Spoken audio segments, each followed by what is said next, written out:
Well, welcome back, ladies and gentlemen.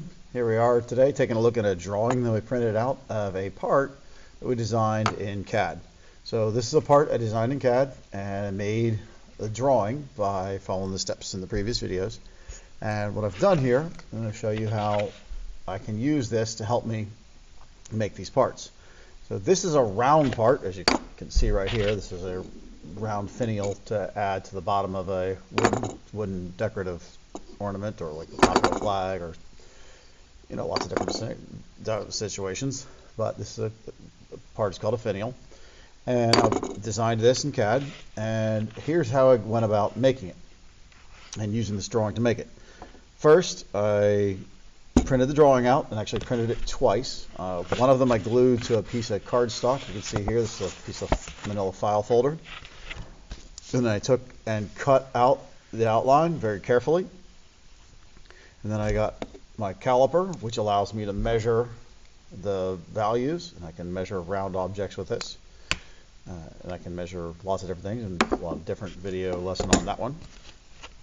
But once I have this cut out, I was able to put my piece of material on the tool. I used a lathe to turn this. That's a tool that rotates the object as we cut it.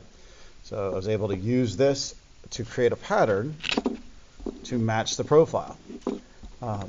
The values that I measured from the drawing were what I would set my caliper to, so that I could check to see how close I am to the actual design. And by carefully cutting, measuring, and comparing to the model here, I was able to produce this part, which is pretty darn close to what I want. Now, these values that we measured from the CAD model would have some type of tolerance, and in this case, this is just a toy or decoration, so I wasn't super concerned about it getting exactly right. So you can see it's not quite perfect. But if I was making a high precision part, and somebody was willing to pay for the extra time it took to make it exactly the same, I could just very carefully take more time to get those measurements within whatever stated tolerance that the designer asked for.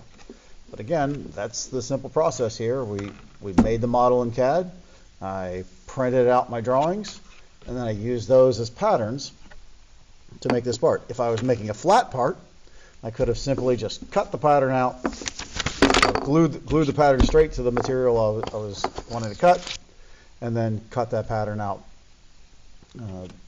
on whatever material that my final product was. But that's using the working drawings to get your parts the way you want them.